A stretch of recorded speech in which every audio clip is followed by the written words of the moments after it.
algumas questões relativas ao juiz de garantias. Bem, existe um anseio na sociedade e na população que nós tenhamos um processo penal mais eficiente, mais célere. E no processo penal nós temos que pensar nos dois polos.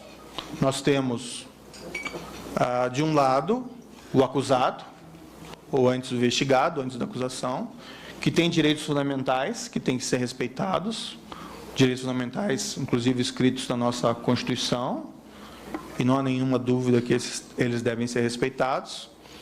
E, do outro lado, nós temos, para a grande maioria das ações, o Ministério Público. Tá? Mas o Ministério Público não está ali reclamando um direito próprio. O Ministério Público está normalmente ali em substituição à vítima de um crime. Tá?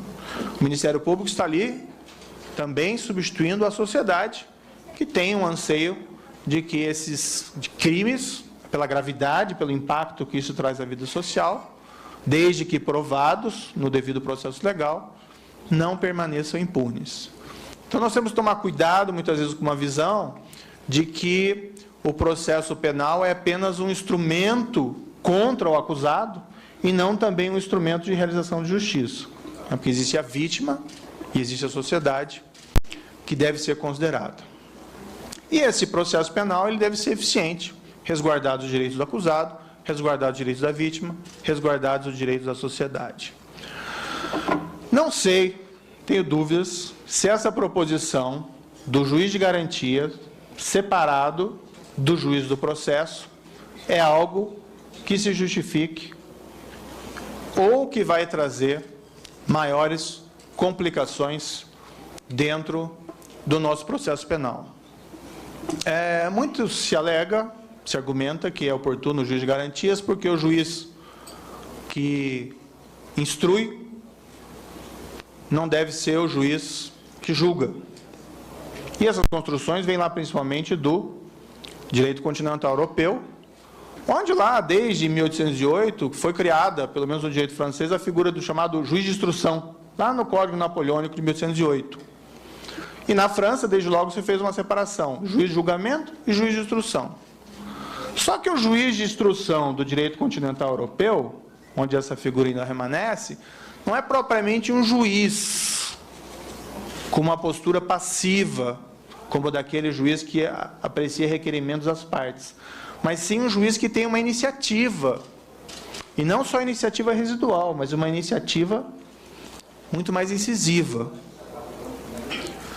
E nós, na verdade, o juiz de instrução francês é quase como se fosse um superdelegado com poderes jurisdicionais. Tá? Agora, no Brasil, nós não temos juiz de instrução, nós nunca tivemos juiz de instrução.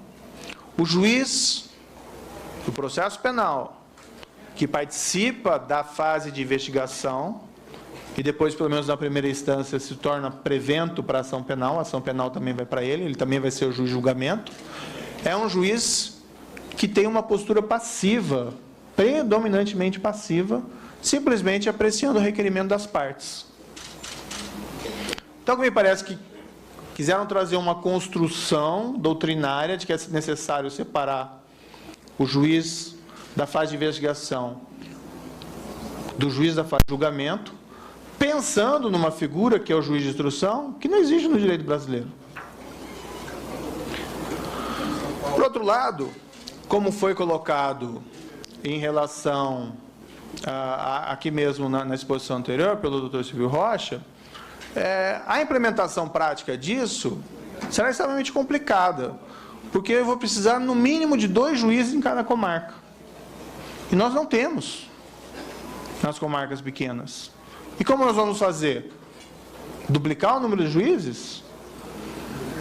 Vamos lá num período de restrição orçamentária e problemas com despesas públicas, criar um problema para duplicar, ou não duplicar, mas duplicar bom número de cargos de juízes no país, por conta de talvez uma construção doutrinária que não seja muito coerente com a nossa realidade?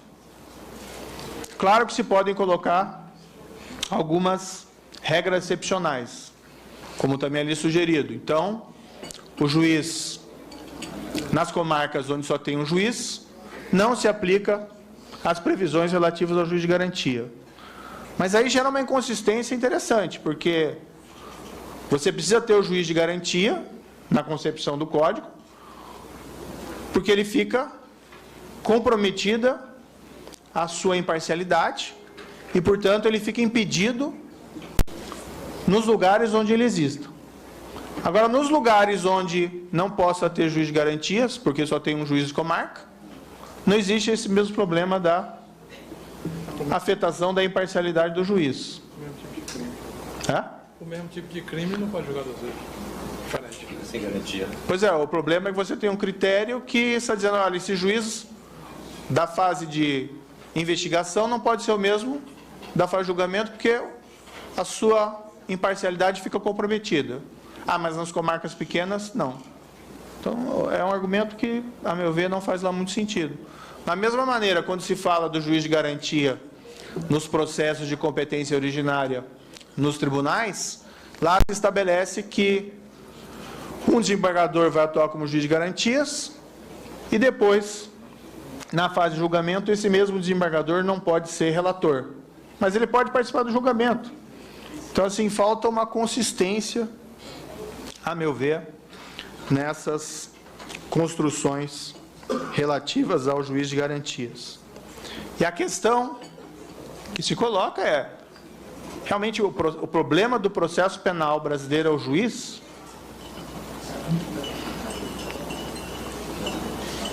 Ou é a questão de celeridade, de falta de eficiência, de eventuais violações de direitos fundamentais? Mas será que vale a pena dar esse passo da construção de um sistema totalmente novo, com base em construções doutrinárias que são questionáveis, que possam ter um impacto tão direto, vamos dizer, na estrutura, no orçamento e na eficiência do sistema de justiça criminal? A JUF se posicionou contrariamente a essa figura do juiz de garantias.